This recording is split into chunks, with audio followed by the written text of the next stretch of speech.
Eu estava lembrando aqui Hum. quantas CPIs barulhentas, quantos processos de impeachment, quantos processos agenda ruim a gente acompanhou no Congresso ao longo dos anos aí de Band News FM como ouvinte, no meu caso, e também como apresentador. E já faz algum tempo que no parlamento a gente tem uma agenda parlamentar, uma agenda de discussões parlamentares. Eu não estou aqui dizendo que a relação do Congresso com o Poder Executivo, ou o contrário, a relação do Poder Executivo com o Congresso é uma relação saudável. O que eu estou dizendo é que o que se discute no Congresso Nacional, não no ritmo que a gente gostaria, não na intensidade que a gente gostaria, mas está acontecendo, né? Então a gente discutiu reforma da Previdência, naquela velocidade de cágado, mas discutiu e aprovou, e agora a gente começa a discutir a reforma tributária, que eu também acho que não vai andar na velocidade que a gente espera de uma lebre. Vai andar mais devagar do que a gente gostaria. Mas veja, o fato de o Congresso estar discutindo as coisas do jeito como deve discutir, ou as coisas que deve discutir, não nos autoriza a dizer que o governo federal está conduzindo as coisas do jeito correto. Ao contrário, é tudo meio amador, que é uma coisa irritante, né? Vamos falar da reforma tributária. O Bolsonaro, quando foi candidato, ele disse pra gente, né, para nós, eleitores, para nós brasileiros, que ele não iria aumentar a carga tributária, que ele não faria uma CPMF e que ele desoneraria a folha de pagamento. Ele fez essas 3 promessas.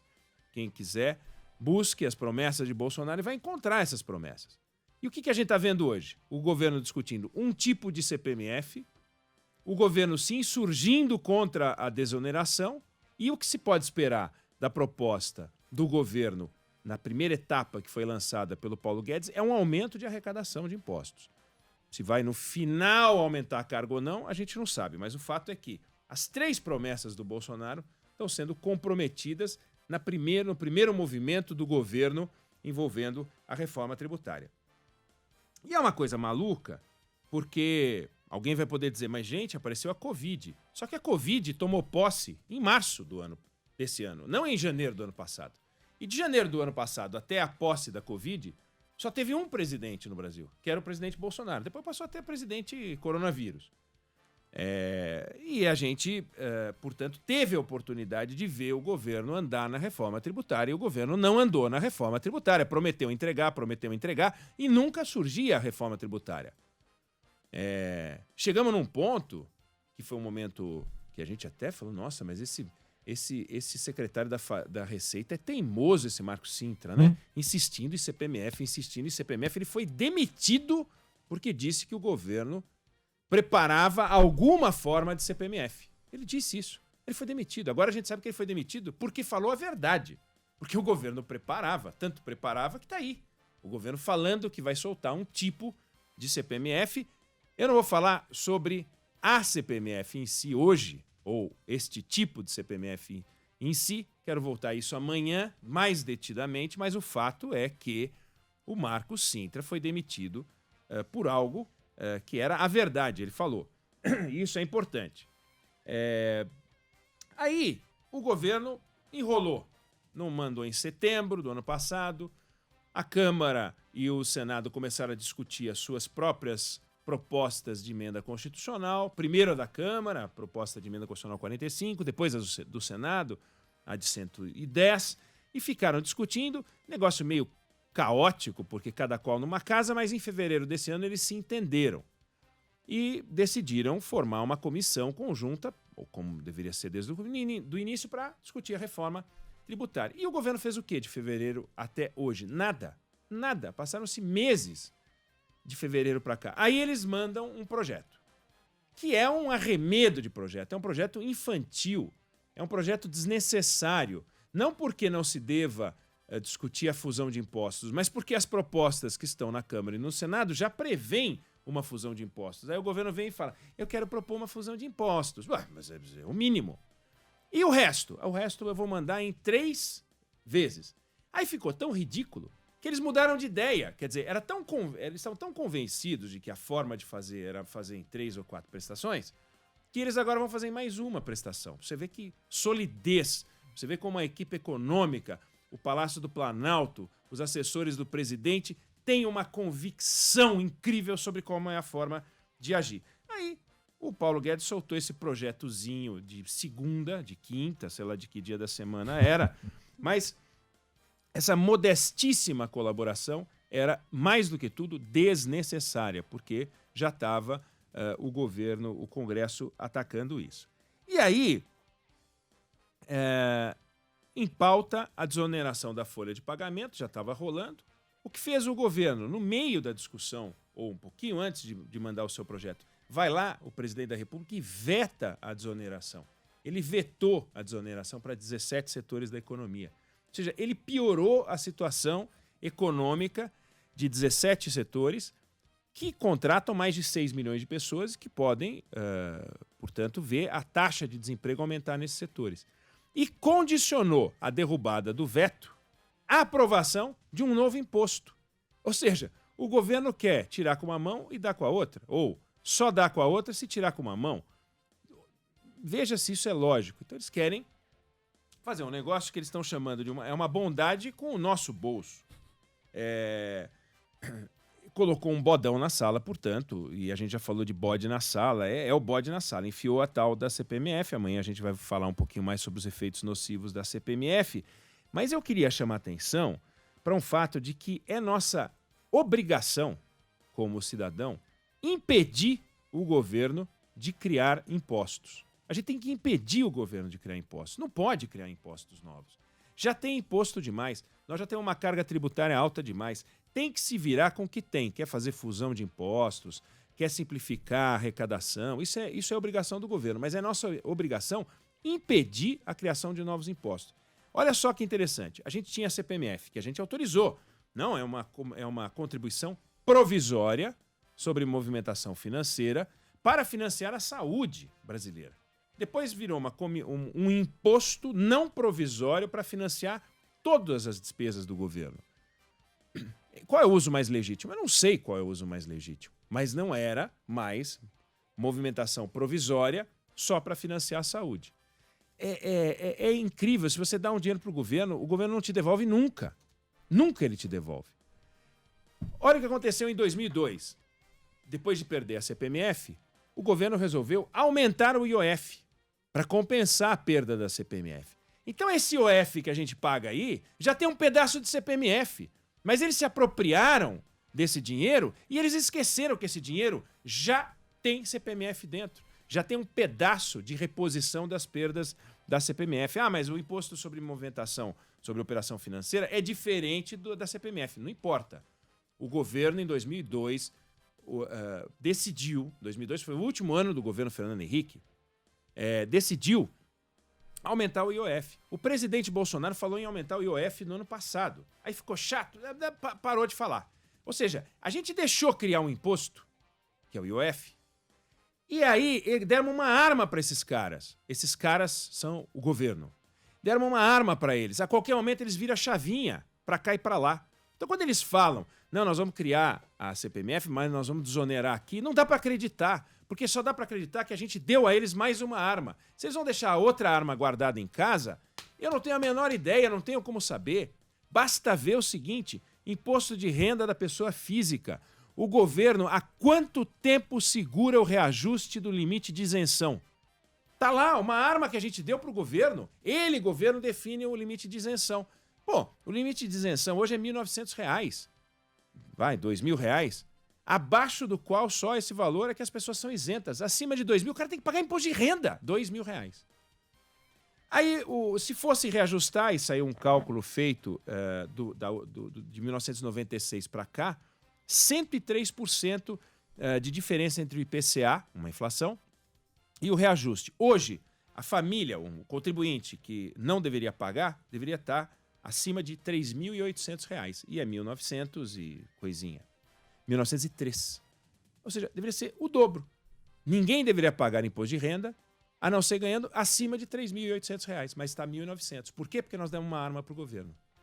Demos uma arma para o governo de isenção. E agora o governo fala, a gente aumenta o limite de isenção se vocês me derem a CPMF. Ah, para com isso, isso é chantagem. Nós não podemos dar, mas não é a CPMF. A CPMF, a PPMF, a IJME, o diabo que for, a gente não pode dar. Só se for, na hora, uma eliminação. Tirou um, põe um. Tirou um, põe um. Agora, tirou um de um determinado tipo de base e põe um do mesmo tipo de base. Agora, ficar essa coisa de criar um imposto como a CPMF, que é um imposto nocivo, do qual a gente vai falar mais amanhã, em troca de obrigações do governo, que é desonerar a folha de pagamento, é uma obrigação do governo. Por quê? Porque tem que estimular o emprego. O imposto de renda da pessoa física é uma desonestidade, não desse governo em particular, mas dos governos em geral. Segurar o reajuste do limite mínimo em R$ 1.900. É um absurdo, né? Por quê? Porque a gente deixou. Então, como cidadão, a gente tem que ser radical nesse ponto. Não tem mais imposto. Não pode criar imposto. Não pode criar imposto. Pode juntar impostos. Se o imposto A for resultado da fusão de vários impostos do jogo, a gente tem que ser a favor, porque simplifica a vida das pessoas. Hoje em dia, a gente gasta uma energia brutal para pagar os impostos e a gente está sempre errado. Um pequeno empresário hoje está sempre errado. Sempre. Ele nunca vai acertar. E aí ele vai tomar uma autuação que é desproporcional ao erro dele. Se pegarem um erro do cara, vem uma multa, como se ele fosse um ladrão de banco. E ele não é um ladrão de banco, ele é alguém tentando fazer as coisas certas. Mas não consegue fazer as coisas. É impossível fazer tudo certo. Se tem um sistema em que é impossível fazer tudo certo, é como na educação. Se todos os estudantes da escola pública têm uma média no PISA inferior a todos os estudantes da escola privada, não dá para você dizer que o conjunto dos estudantes da escola pública tem um problema. Eles têm um problema porque eles estão na escola pública. O problema é da escola pública. Tem que melhorar o ensino público. Então, se todo mundo está errado, quando alguém vem e fala assim, olha, o grau de inadimplência é altíssimo, o grau de sonegação é altíssimo. Não, pera, então se você tem um sistema que tem um grau de sonegação enorme e um sistema que tem um grau de inadimplência enorme, você tem um problema no sistema. Não dá para você dizer que toda a sociedade é desonesta. Isso é um absurdo. E o sistema tributário nos leva a concluir que está errado. Por isso que estamos fazendo a reforma tributária. Agora, vamos começar a reforma tributária dando imposto para o governo, dando ao governo o direito de criar impostos. Isso não é reforma tributária. Isso é um assalto em que a vítima leva o dinheiro para o assaltante. Já é demais. Então o cara entra no banco com um fuzil, você diz, bom, tudo bem, você estava usando a força. Agora querer que eu leve o dinheiro para o cara até o carro, é isso que eles querem, e sem fuzil. O dinheiro do ladrão. O dinheiro do ladrão. Pois é, que no Brasil tem. No Brasil é um país que tem o dinheiro do ladrão. Então nós temos que ter o dinheiro do ladrão. E nós temos que olhar para o governo, todos os governos, com desconfiança nesse campo. Porque não é honesta essa relação. Não é honesta essa relação. A relação não é uma relação de troca. Não sendo uma relação de troca, ela é uma relação desonesta. É uma relação de troca, eu te dou serviço e você me dá tributo. Agora, uma relação desonesta é eu digo que te dou serviço e você me dá o tributo. Basta ver esse exemplo que eu dei do IOF. Nós demos aumento de IOF para o governo sob o argumento de que compensaria uma parte da CPMF. Se apropriaram desse dinheiro e hoje eles esqueceram que eles já pegaram o dinheiro da CPMF, como fizeram com outros impostos com alíquotas que eles aumentaram. Como é que a gente perdeu a CPMF e a carga tributária aumentou? Então, qual é a lógica disso? Caiu, não temos mais CPMF, mas nós tivemos um aumento de carga tributária. Então, desculpa, o dinheiro já está lá, o da CPMF, de todas as MF que a gente quiser, já estão lá dentro. Eles que se virem com a grana que está lá.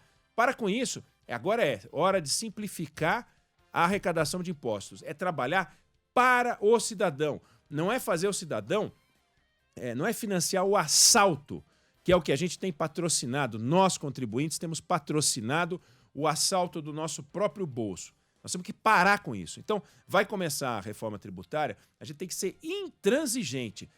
Não tem mais impostos. Não tem mais impostos.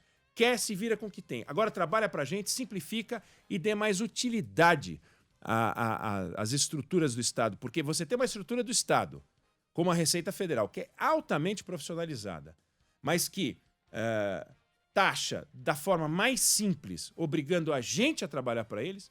Desculpa, esse negócio não está certo. Quer cobrar impostos, direito, cobra direito, tem que combater a sonegação, não pode haver diferenças. Você tem um imposto que é aquele tal imposto estadual, o maldito ICMS, que tem 20 e tantas legislações diferentes. Não dá mais para ficar assim. Agora, sugerir que a alternativa é criar CPMF ou qualquer imposto, não, mas é sobre movimentação eletrônica. Podia ser sobre movimentação de banana, de laranja, não interessa. Nada de imposto. A gente tem que lutar contra isso. Espero que o ouvinte da Band News FM se insurja contra criação de mais impostos. Não é por aí que o Brasil vai avançar. Encontrem, peguem das 10 maiores economias do mundo e vejam qual delas tem a maior carga tributária. E nós estamos no topo. Se nós estamos no topo da carga tributária, a gente deveria ser a maior economia do mundo. Ou a gente vai precisar chegar a 50% de impostos. Não, mas a Suécia eles pagam psicólogo, a Suécia eles compram um livro com o cartão do Estado, a Suécia banca tudo. É isso que a gente quer? Então começa a bancar e vamos viver nesse modelo paraestatal, que é o modelo sueco, o modelo dinamarquês, o modelo... Países de que tamanho? Não tem país de 200 milhões de habitantes vivendo no modelo sueco, porque ninguém banca isso. Agora, você quer viver num país pequenininho, fatia o Brasil em 40 países, e cada país de 5 milhões de habitantes, e você faz 40 Suécias aqui dentro, né? Inclusive, alguns lugares, como o Amazonas, ou a região amazônica riquíssima, riquíssima, e que vive numa miséria desproporcional. Então, cadê essa equalização social, essa preocupação? É dinheiro demais na mão de pouca gente, muito poderosa, me refiro ao Estado, fazendo políticas públicas ineficientes no Brasil inteiro. Tem que mudar esse troço.